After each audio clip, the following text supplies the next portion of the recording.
Amanda Courtney, and I give Ashley Piles permission to record this video.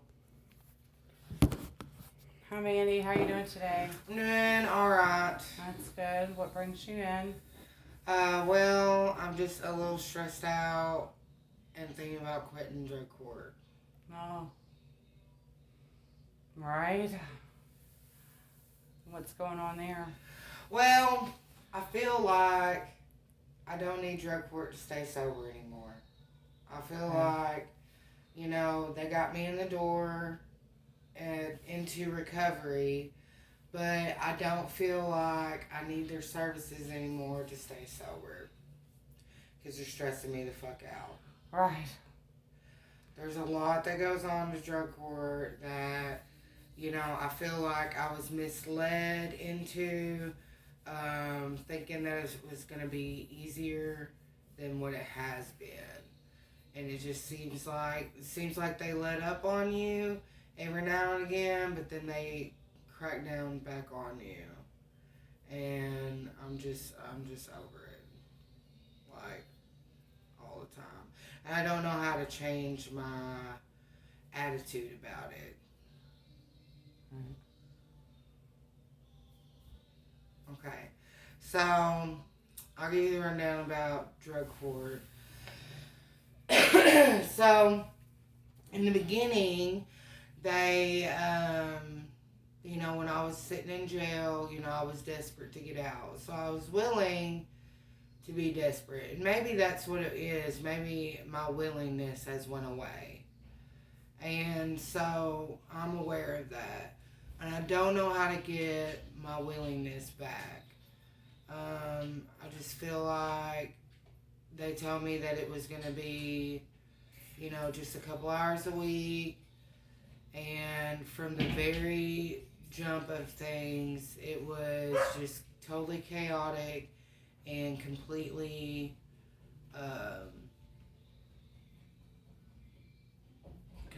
just stress from the very get-go. Right. So they wanted me to, you know, they wanted me to do just a couple of things, and then it's, you know, well, I didn't have a job when I first got out of jail. I was waiting on cosmetology license to come in. And so they added groups, they added more meetings.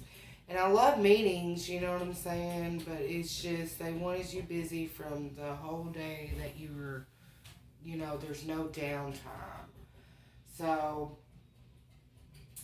I, you know, I was just very stressed, and it made me feel like I wanted to relapse because I was so stressed out. Like I had no energy, you know, to do all of these things. So I mean, to me, it's like they put so much stress on me that I wanted to relapse. Because I didn't have the energy, so I might as well go do some meth so I have the energy to actually do all of these things. But I didn't do that, you know. I just, I tried to talk about my problems in group, and when I talked about my problems in group, it was like, it's almost as if, you know, I had to be doing just perfect, and I had to just, hey, I love drug court, nothing's wrong, just loving life, I'm loving drug court. So if I said that, hey, I hate the shit out of this, you know, they would put more on me, you know, make me realize that I needed them. And so, and you know, not only that, but like I had no car, I had no license, so I was taking the bus to do everything. Right. You know, and I don't know if you've ever taken the bus, but when you take the bus, you run into a lot of crazy people, and, you know, then you run into people that you used to do drugs with, and then they offer you drugs too. Right. You know, so really I feel like I was being subjected to these people that were doing drugs, and that brought people into my life that I was trying to get away from anyways. Right. So, but it got better. It did get better. Okay. You know, eventually I got a job, so I had to go down to 2 meetings a week, 4 meetings of AA, and court once a week, of course. And as time went by, it did get better. You know, I phased up to phase 2, where I only had to go to court every 2 weeks. I still had to do 2 groups a week and 4 meetings. So phase 2 was a little bit better, but it was still just constant. You know, if you messed up, and I don't mean, you know, relapsing, but like if you didn't turn in a paper or you missed a meeting, it was like they were going to put more on you to make up for the things that you did, like almost like a punishment, even though I was staying sober, you know. Right. So, do you feel you benefited from that now, like later down the line? I mean, I get why they did it, because like I call Crystal my mom, and I call Judge Cottonbot my dad, because I really didn't have a mom and dad. Right. So to me, they did punish me in the way that I was supposed to be, but I don't know. And then I get to phase 3, and it's, you know, I don't know if I was so used to doing all of that, but I think I got more confused, or maybe just a little bit lazy in things, you know, because I had court every 3 weeks, and then just 1 meeting a week, or 1 group a week, and still the 4, you know, meetings. And so I was kind of slacking off, you know, not going to group and just making it up. So really I wasn't consistent. But I think it's just because I was so just over it, you know, that I really just wanted to run the fuck away and just like act as if I'm not in drug court. And you've been doing this for a while, correct? I've been doing this for over a year now. Okay.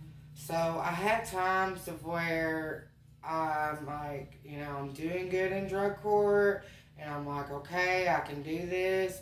But then when I get on to, I act like a little child, you know, and I'm like, fuck this shit. I'm not doing this shit no more. I'm going to quit. And then I think, okay, I done got my children back, and that's part of drug court. Yeah. I got my children back. They helped me get a place. They helped me really stay focused on the things that I needed to do for recovery to get my life back together. So when I think about quitting, I think about I got 7 years over me. Oh, yeah. And I'm not trying to do that. So you might just be throwing a little bit of a fit. Yeah, because I'm a child, you know what I'm saying? Like, in my mind, I'm still, you know, 13 years old.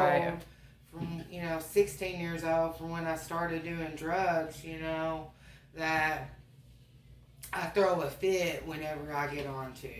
When people get on to me. So I need to keep that in mind. I don't need to be complacent. I need to keep trying. You know, I got in trouble for I couldn't believe they sent me to jail for 2 days over, you know, I didn't know if I wanted to take this medicine, and so I got it filled just in case I needed it.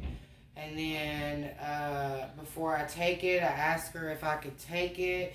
And then I'm in trouble for that, you know. And they look at it as if I was lying, which I can see that they could perceive it like that because I should have told them. But I didn't want to take it, you know what I mean? So now it's like I don't need the medication anymore. So I'm just throwing away the pills when they do pill count, you know. Because I don't need it, you know what I'm saying? They're telling me I have to take it now that I have it, but I don't need it anymore. So I'm just throwing away the pills, you know? So when I go back to the doctor, I'm just going to tell them not to prescribe it to me anymore. Because I really don't need to be in possession of it if I'm not going to be taking it, because I know myself. And I might just have a bad day and take 20 of them. You know what I mean? At least 8.